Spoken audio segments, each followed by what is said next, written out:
Need help with love, sex, dating, or relationship issues? Help from Frank Kermit, the best-selling author and Canada's most international relationship coach, is only a click away at franktalks.com. Being in love is one of the most precious experiences we can have as humans, and it can be very consuming when you fall in love with someone. Sometimes you end up throwing caution to the wind because you are so overwhelmed with all the feelings. Something that should bring you back down to earth, though, is if you are planning to get engaged. This is a time for clear thought and action so that no one gets hurt or misunderstood. To help us figure out what important conversations need to be had before getting down on bended knee is relationship coach Frank B. Kermit. Frank, thanks again for being on the Kelly Alexander Show. Kelly, it's always my pleasure to be here. Frank, taking the plunge and getting engaged is a really important step in a person's life and should obviously not be taken lightly. I would definitely agree. The problem is people think that love is enough. Love is going to see us through. And the fact is, no, love is not enough. When you're getting into the day-to-day grind of having to survive and provide for a family, or even if it's just a couple remaining together and they don't start a family, it's not easy. We all have unexpressed expectations of one another. And it's important that if you are going to build a future with someone, that you make sure that you're on the same page, that you want the same future, and that you're also with somebody capable of having that future. Wanting the same future is not enough either. If engagement is actually on the horizon and, not all past personal information has been, disclosed, is this the time to come completely clean? Well, first of all, if there's anything that you feel you simply could not tell the person that you want to marry or ask to get married to, that's a sign that you're not ready to get married. Because when you do ask that person to get married, or if you do say yes, or if you do get engaged and plan a future together, you better make sure that you can tell that person anything and everything about you. If you have that hidden skeleton in the closet where you think that if you tell your partner about that one incident in the past, whatever that may be, that your partner would leave you, that's a sign you shouldn't be getting married in the first place, regardless of how you feel in the moment. So anything that you write down on a list of things I could never tell my partner, those are the things that you have to tell your partner before you get married. Is there ever a time that you should hold anything back, like, stuff that would have happened maybe 10, 15 years ago that you yourself would rather forget? Or is it sort of important for you to, roll out the red carpet and just be open and transparent? What's important is that anything that you believe your partner would need to know is what's expressed. So let's look at, let's say, somebody's sexual history. Your partner may not need to know all the names, the faces, and all of the interesting details. However, if you believe that your partner would want to know that someone who's going to show up to your wedding is a former lover of yours, because you've talked to your partner and you've kind of felt around the subject, and if you're lucky enough to have the type of partner you can be completely direct with, you can say, hey, how would you feel if one of my ex-lovers was at the wedding? Maybe the ex-lover was someone that was a friends with benefits, so it was a secret affair. Find out. Don't just assume that, well, I'll just not tell my partner will never know. Chances are, one way or another, your partner is going to find out.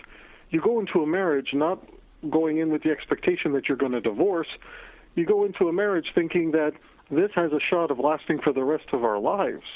That's why you have to tell as much as you believe your partner would need or want to know. And if you don't feel that your partner could handle the truth, that doesn't mean you deceive your partner. It means you reconsider whether or not that's the right partner for you. Now, something that sort of came to mind, Frank, as you were talking is, again, about being transparent. Does that actually mean airing potential dirty laundry that involves family members, stuff that is not really yours, but that may come out and maybe could be of concern, or maybe would put your partner off saying, how come you never told me that? Even if it, again, has nothing really to do with you. You still may need to tell your partner if somehow it's going to affect you. So if you can give me an example, we will go through that example. And I'll show you whether or not it's something that you should tell your partner about. Okay, I don't know. Let's say a family member had a previous drug issue or maybe potentially still has a drug or alcohol problem. okay, well, should you tell your future partner this, or once you're engaged?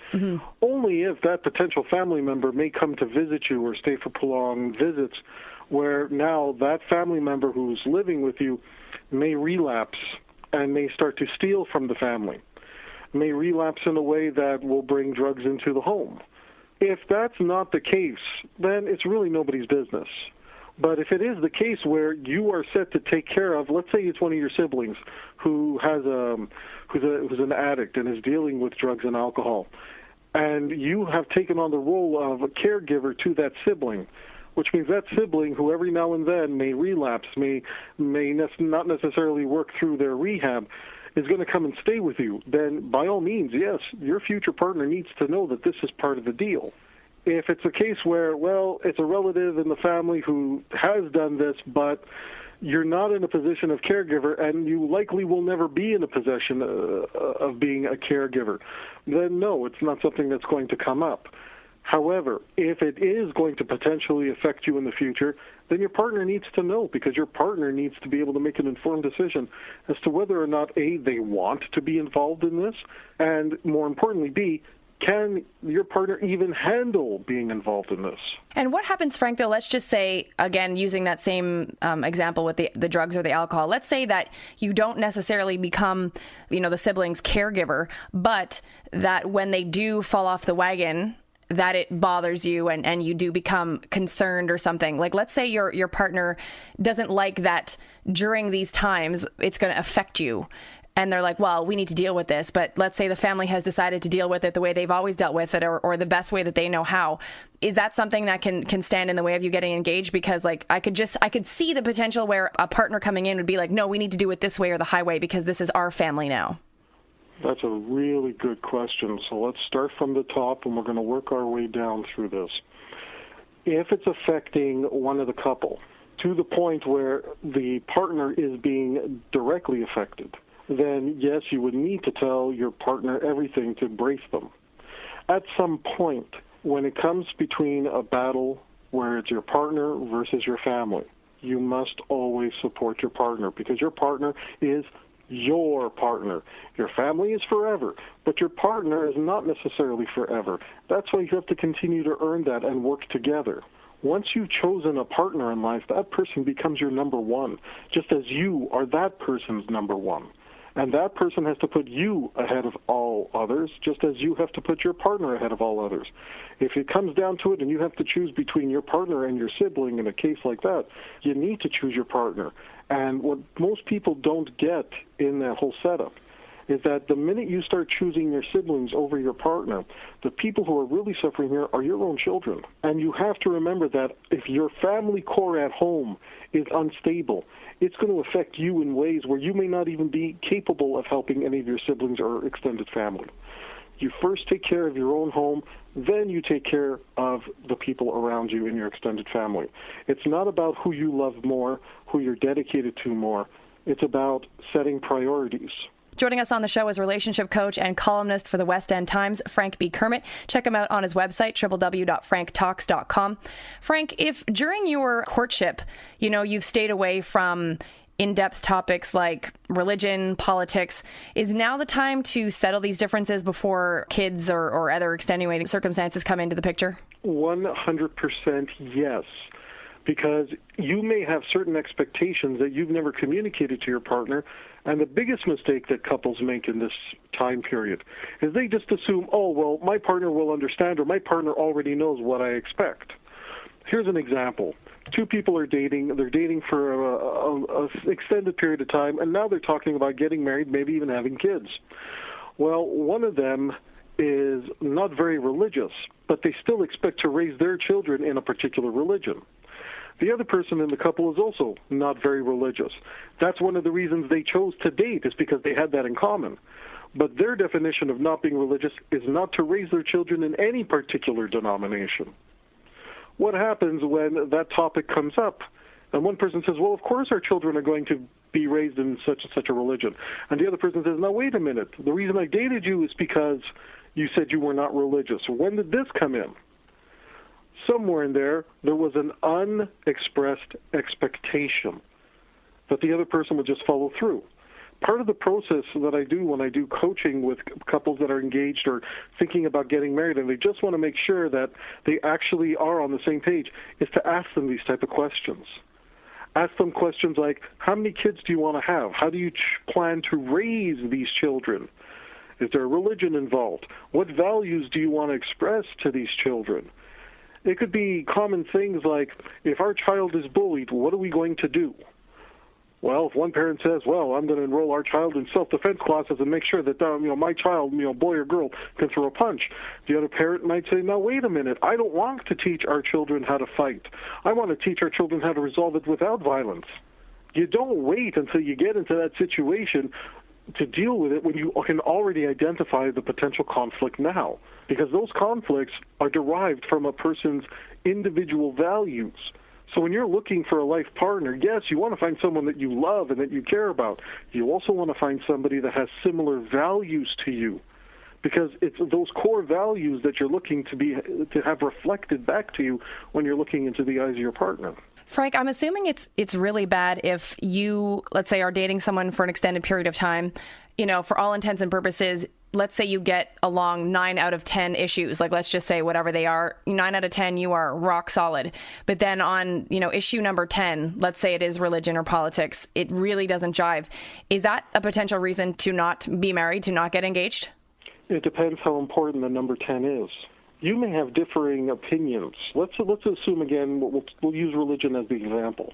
Interpretations of God, interpretations of what happens when we die. If you simply disagree with your partner about what happens or what faith to have, that's okay, provided that is not a super important element. Or one parent may just really not care what religion the children are raised with or what religious belief the children are raised with. The other parent might be something very important to them. It's not a question of, well, we agree with the majority of things and the minority of the things. If the minority are things that are super important to you, then no, you don't get married, because those things could cripple your marriage down the road. The bottom line is that a broken engagement is much better than a happy divorce. Okay. Now, Frank, finances have to be, a hot button issue, especially, I guess, if one of you in the relationship have debt or other financial issues to deal with. Well, when it comes to finances, that's actually one of the first things you talk about when we go through this process. I tend to leave sex to be the very last thing we talk about, figuring that if you can get through everything else, then you'll have the resources to handle each other's sexual past. Finances is one of the first places you start, because you got to ask each other, okay, what are your debts? What is your financial history? What is your credit rating? For some people, this doesn't matter at all. Other people, they could be really afraid, especially if they've already gone through a divorce once. And having all of their finances, taken into account during a disclosure and then having that be divided up in some way, make sure that you know what you're getting yourself into. This also includes a history of bankruptcy, if there was any, because your partner's financial history is going to become your financial history because you're joining up.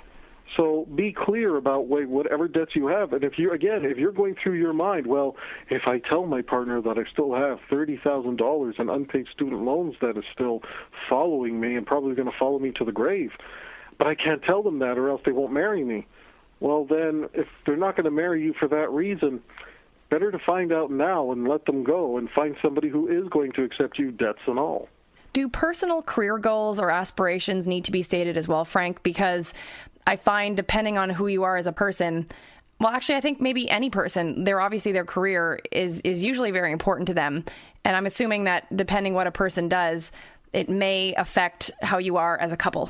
Very much so. And when you're talking about career goals and your future aspirations, you're basically looking for a partner who is going to support that.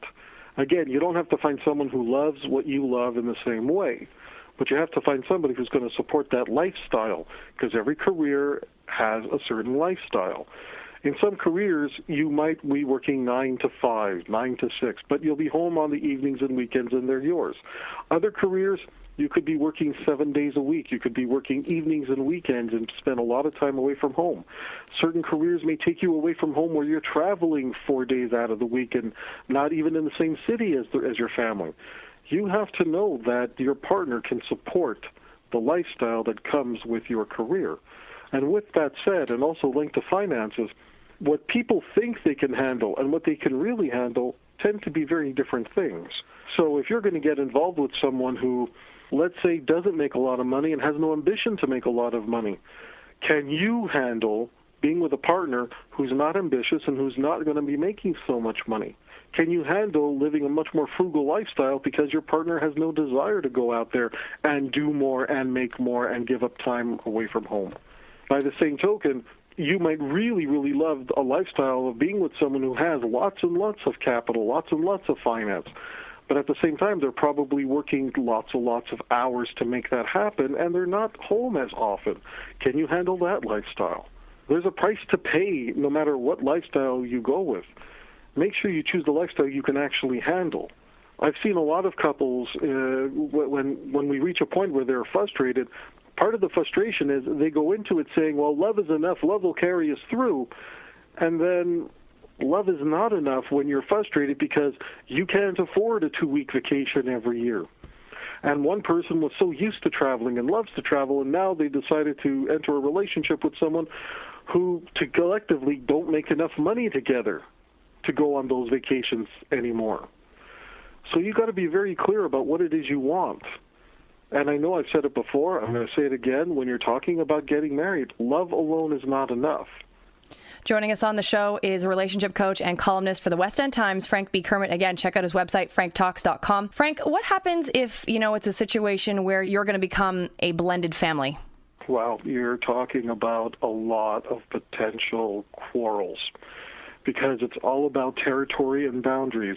You're not just dealing with your relationship with your partner. You're dealing with relationship between you and your partner's children, your children and your partner, and if there are any exes involved who come in and also take care of the children, now we've got a whole bunch of relationships to consider. Your partner's ex and their children, your partner's ex and your children are going to form some sort of connection because they're going to be in the vicinity and they're all going to be connected in some way. So when you're looking to blend a family together, it's very important that everybody's boundaries get expressed and respected. Whose house are you going to live in? Well, when you're a blended family, is it going to be that one family is living in the other family's house, or is it going to be a shared property now where everybody gets to share in the ownership of this? And it seems like a silly question, but it's not, because that type of thinking is going to factor into what the rules of the house are and who gets certain privileges and who doesn't. I think it's very important, Frank, what you just said, because I think people need to realize that, especially when it's coming to a blended family, there are so many extenuating circumstances because it's not just about you and your partner anymore. No. And I think that most single parents realize that when they're looking to form a long-term relationship with someone new, that a major consideration is how that new partner is going to relate to their children. And it is a very important reason why a lot of single parents really struggle to find someone new. Unfortunately, that also means that a lot of single parents end up feeling very vulnerable because it's so much more difficult that they tend to end up struggling and settling for a lot less than what they could be going for. Because there are a lot of people who will not date a single parent, at least not date them seriously and not consider a long-term future. It's a very, very difficult area to be in.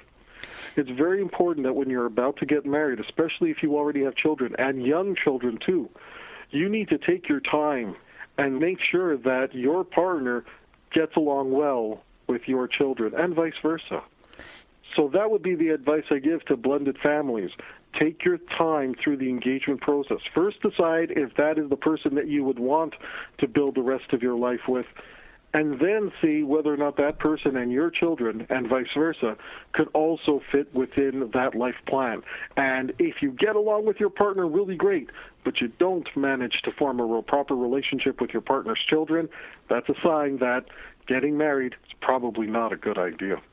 Now, Frank, something I wanted to bring up, and it's not that I want to get ahead of, myself or ahead of the conversation here, but I think it's something that people need to think of if they are going to get engaged and become, their own family, is to look down the road and sort of disclose how you will or will not handle your own parents' becoming senior citizens and if you will become a caregiver? Because I think it's a difference of opinion. Like maybe one person in the relationship might be like, I would never become a full-time caregiver. I would stick my parents in a home. And the other one might be like, no, I will take care of my parents if it comes to that until they go to the other side. So I'm assuming that's something that might need to come into the conversation as well, even though that might be, 20, 30 years down the road.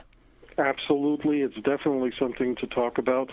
When an older parent comes to live with a couple, there's going to be an incredible change in dynamics. You're dealing with a lot more pressure, a lot more exhaustion.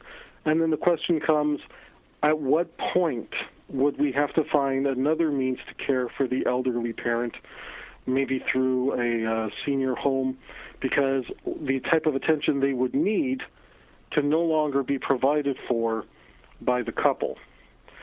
Some couples, or I should say some individuals, will come from a traditional family background where the caring of the elderly, it's automatically going to be designated to one of the siblings. Maybe you, maybe one of your siblings. Maybe that's based on gender. Maybe it's based on age, meaning maybe it's the youngest sibling or the oldest sibling. However way you want to acknowledge it, there's always going to be that question. Now, if you have two people and one of them says, I would never be a caregiver to an elderly person, and they would have whatever reason they want, and you have someone else who says, well, no, it's just understood in my culture that when one of my parents becomes a widow, that they would automatically come and live with me as the sibling or as the child who has that obligation. Again, you have a different set of core values, and this is going to become the type of conflict that can destroy a marriage. You have to be on the same page. You have to discuss everything about what kind of future you want to build together. Now, there's only so much we can plan. There's going to be things that are going to happen. It could be that someone decides that they want to change career and therefore change lifestyle because they've never had the opportunity to do X, Y, and Z. People do change over the course of a relationship. It's important that when you make those individual changes, that you do what you can to change within the scope of trying to keep your marriage together. That's not always easy. Being in a couple is never easy. Being in a relationship, no matter how casual, it's never easy. There's always somebody else to consider, and you don't control the other person. That's why people who are great in almost every area of their lives can still really suck at relationships, because relationships is the one area in their life they have to involve other people that they don't control. So when you're looking at the future you want to build, you have to consider everything. What happens if one of your children is diagnosed with an illness, but you find out before the child is born, and there's an opportunity there where you would have to consider a possible abortion? What are the values that both people in the couple have where they would decide together as a couple whether or not they would want to follow through, or whether or not that they would want to simply accept the child no matter what? There's a lot to discuss, and most people don't discuss this because these are unpleasant conversation topics. Some people don't even want to talk about the possibility of someone in their family dying because it's an unpleasant reality that they have to deal with. But when you're building your future with someone, these are exactly the types of things you got to talk about.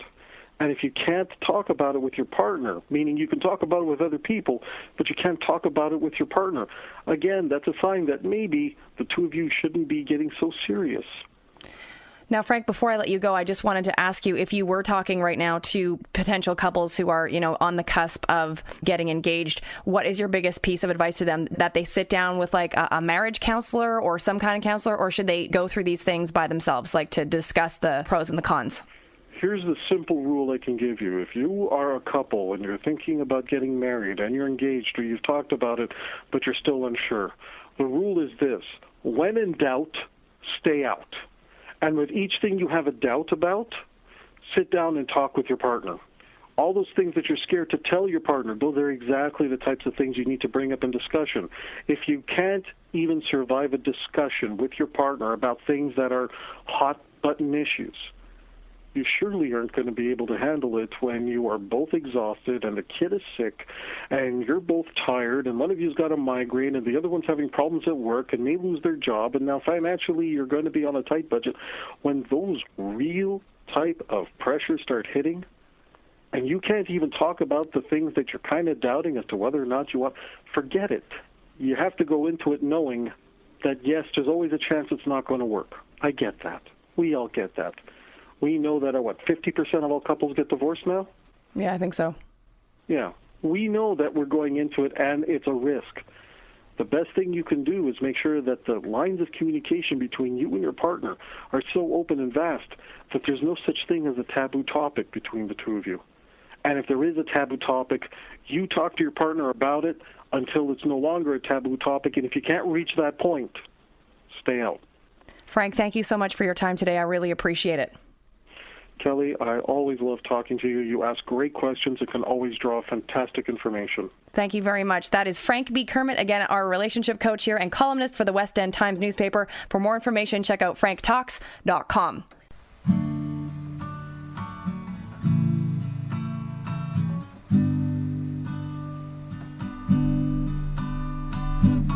If you need help with your relationships, my buddy Frank here has got some tips. Just go to franktalks.com. His advice is better than your mom's, 'cause he knows what you are going through, 'cause Frank has been there too. So log on to franktalks.com, to franktalks.com.